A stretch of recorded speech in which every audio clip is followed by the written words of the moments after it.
Hi everybody and welcome to the news from the ANU Medical School from today, the 24th of July 2020. As you know, the travel restrictions from Victoria remain the same and stay in place, but there have been new hotspots identified in New South Wales. I've communicated all of this through the newsletter and through the all-staff email. Please also ensure that you check the ACT COVID-19 website regularly to see what new hotspots have been added. Anybody who's been in those hotspots, please contact ACT Health. You will have to quarantine yourself. And anybody who's living with somebody who has to quarantine themselves, please also contact ACT Health so you can discuss the quarantining arrangements and ensure that you are safe to return to your clinical placement or to a health facility if you work there. And remember, those who have been in contact with people who have to quarantine themselves do not need to do anything else but monitor their own health. And if in doubt, contact your GP or get tested. In order to ensure that everybody is aware of the restriction of entering a health facility and make sure that it's safe for you to enter, as I stated in the newsletter and last week, a digital screening tool has been developed.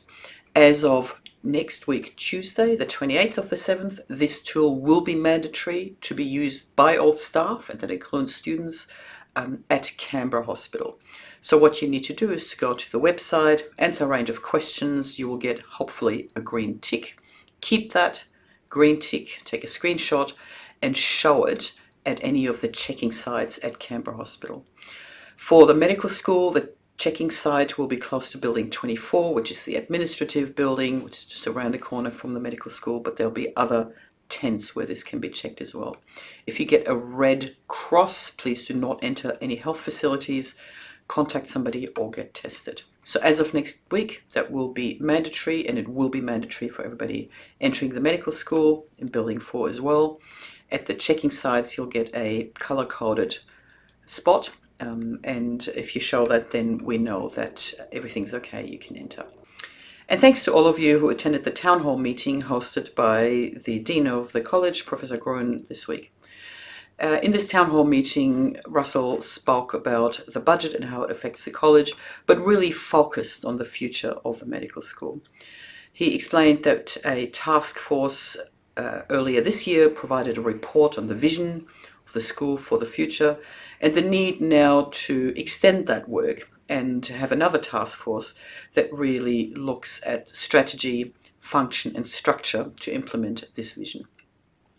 There were a row of key questions asked that this task force will need to answer, and we are setting up this task force at the moment, and we'll have a preliminary report at the end of August around the structure of the school and more answers in terms of what the future looks like by the end of the year. We will make the recording of the town hall meeting available to you, so those of you who missed out, you can see it. And of course, I'll keep you posted on the task force too. As our teaching has changed significantly during the COVID pandemic, it is important for us to get some feedback from the students. For Phase 2 students, so Years 3 and 4, a feedback link has been posted on Wattle, and we really need as many of you to answer this questionnaire if you can. The feedback is around the delivery of the learning outcomes and the e-learning tools. And this is important for us, not just to inform the teaching for semester 2, but definitely for next year and possibly for the coming years. And we will post links for the Year 1 and 2 students in the very near future as well. So please do this evaluation, let us know what you think, and that informs our teaching for the future.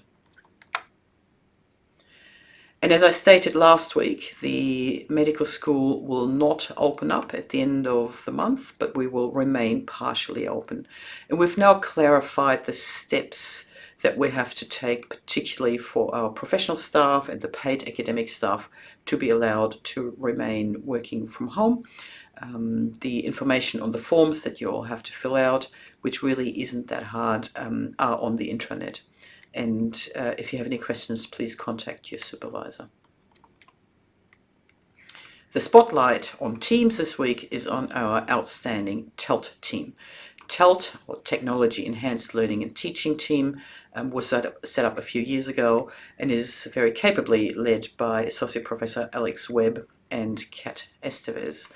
And the team is responsible for designing and implementing digital education projects and managing the school's digital technologies. And the framework that was developed a few years ago by Alex has really helped to make that quick transition to online learning. Please have a look on our website and you'll find out more on the TELT team. And just a reminder to you that the Medical School Directors Excellent in Teaching Award is open. Nominations will close on the 31st of August, and anybody can nominate anyone. If you're not sure how this works, contact Cheryl Morse. But any nomination will then go back to the nominees, who will have to officially apply, provide some referees, we'll check the references, we'll find somebody who is worthy of this prestigious award and announce the winner at the end of the year faculty meeting. So please nominate those who you think are really deserving of such an award and do excellent teaching. Dr. Stuart Sutherland, who leads the Indigenous Health team here at the medical school, and others have written a national report which is summarising recommendations to improve the mental well-being of Aboriginal and Torres Strait Islander people. More information on our website. And in the media this week, we've seen Professor Christopher Nolan in the Australian Financial Review. Professor Peter Collignon has been very busy. He's been in the Sydney Morning Herald, Guardian Australia, and the Daily Telegraph.